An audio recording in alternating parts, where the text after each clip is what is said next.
सर्वप्रथम सबै सामग्री रेडी गर्छौं र किमा पेस्ट हामी पसलबाट नै पाउँछौं हामी मासु पसलबाट लिएर आउँछौं र सर्वप्रथम हामीले भाङ्गो जुन भन्छ त्यसलाई चाहिँ नेपालीमा हामीले फ्राई गरेर मिक्स गर्नतर्फ लाग्छौं जसको पाउडर बनाउँछौं र अर्कोतर्फ हामी आटालाई जति चाहिन्छ तपाईलाई त्यो हिसाबले चाहिँ हामी आटा छानेर मसिनो हामी आटा लिन्छौं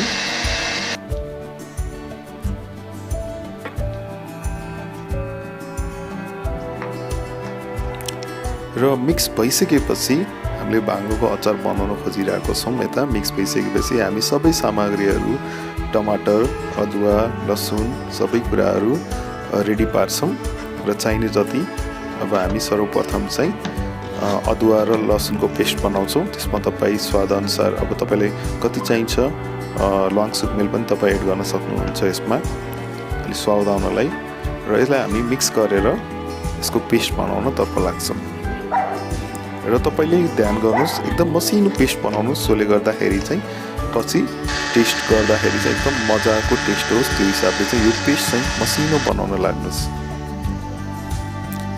र पेस्ट रेडी भइसकेपछि अब हामी फ्राई गर्नतर्फ लाग्छौं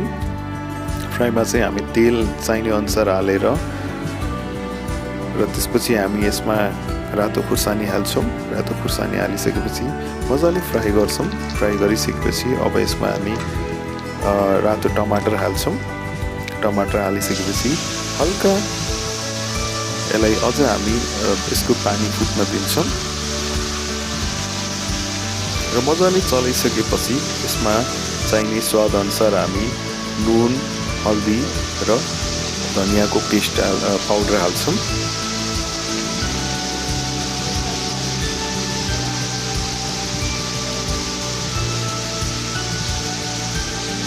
तपाईले आफ्नो स्वाद अनुसार आफूलाई चाहिने कुराहरू थप्न सक्नुहुन्छ जस्तै तिमुर पनि थप्न सक्नुहुन्छ यसमा हामीले छुटाएको छौं त्यसलाई र एकछिन मजाले यसलाई फुट्न दिइसकेपछि अझ यसमा हामीले अझ यो मजाको टेस्ट जुन चाहिँ जिब्रोमा स्वाद मजाले आओस् भनेर हामी अझ यसलाई मजाले पकाउँछौं यसको पानी फुट्ने गरी तपाईले यसमा हल्का हल्दी पेस्ट जुन बनाउनु भएको छ त्यो पनि थप्न सक्नुहुन्छ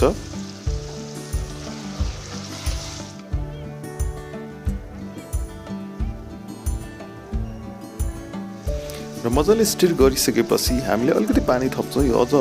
मजाले यसको यो चाहिँ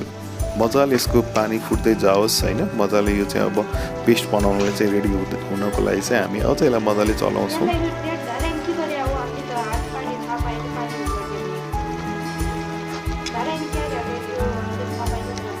र अघि जुन हामीले भाङ्गोको जुन मिक्स गरेको थियौं त्यो भाङ्गो चाहिँ हामी यसमा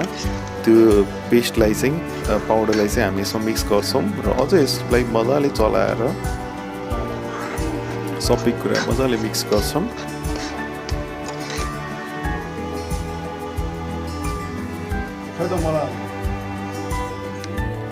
र हाम्रो लिली चाहिँ वेट गरिरहेको छ मोमो खानलाई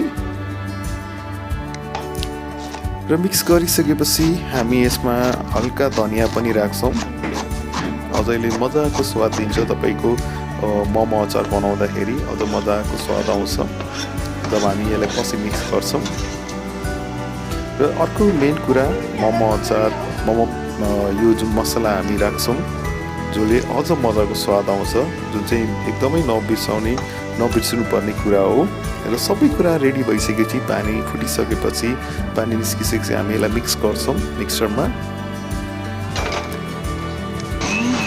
र मिक्स गर्दैखेरि तपाईलाई अब यो तपाईको फाइनल टेक्सचर दिन गइरहेको छौं जुन चाहिँ तपाईले आफ्नो हिसाबले चाहिँ कति तपाईलाई बाक्लो अचार चाहिन्छ त्यो हिसाबले चाहिँ तपाईले यसमा पानी एड गर्न सक्नुहुन्छ र पानी एड गरिसकेपछि चाहिँ अझ मजाले एकचोटी मिक्स गरिसकेपछि हाम्रो मोमो अचार रेडी हुन्छ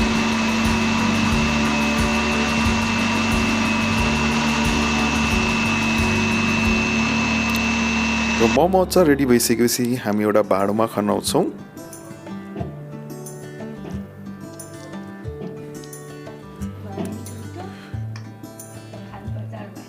ल अब हाम्रो मोमो अचार रेडी भयो। अब हामी नेक्स्ट स्टेपतिर लाग्छौँ, जुनमा चाहिँ हामी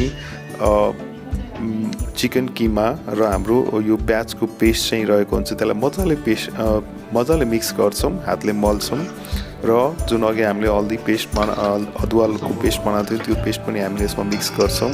र चाहिने अनुसारको अरू मसलाहरू पनि हामी यसमा थप्छौँ, जस्तै हल्दी थप्छौँ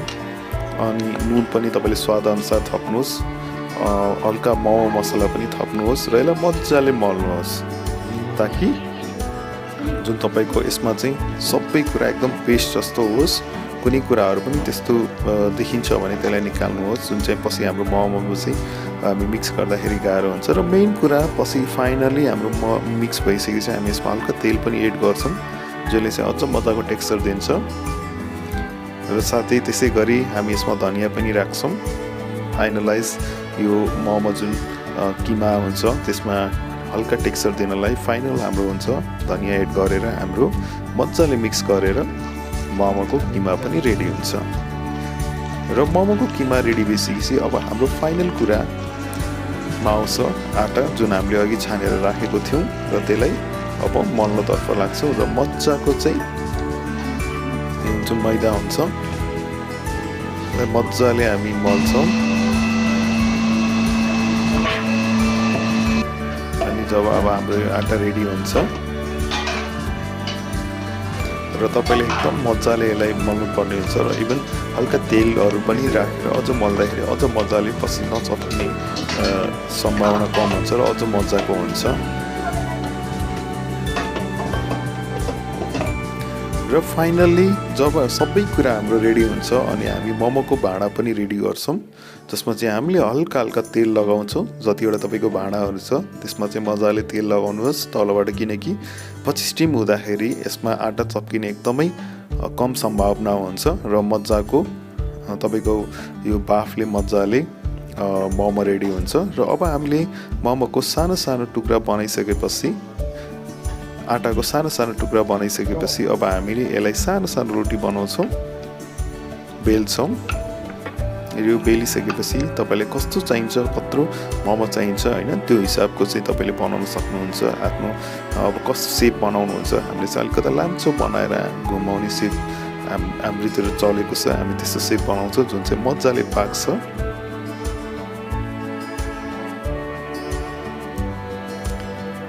र अब हामी मोमो बनाउन रेडी हुन्छौँ।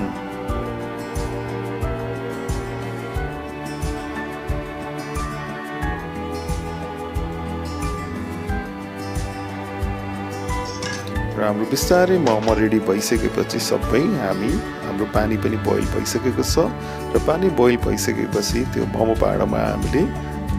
नेक्स्ट स्टेप चाहिँ मोमो राख्छौँ बोइल गर्नलाई। र आगो मजाले लगाएर चाहिँ हामी 15-20 मिनटको वेट पछि हाम्रो मोमो रेडी हुन्छ पाकेर। र फाइनली हाम्रो मोमो पाक्यो, अब रेडी टु सर्भ।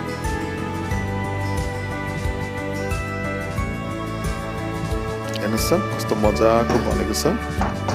न चप्केको छ न कुनै फुटेको छ होइन। सो यसरी चाहिँ मजाले तपाईँले आफ्नो घरमा मोमो बनाउन सक्नुहुन्छ। र मोमो रेडी भइसकेपछि हामी यसलाई भाँडामा सर्भ गर्छौँ। सर्भ गरिसकेपछि इट्स रेडी टु इट र सबै कुरा हाम्रो किमा पनि खाली भइसक्यो र सबै हामी फ्यामिली बसेर अब मोमो खानतर्फ लाग्छौँ।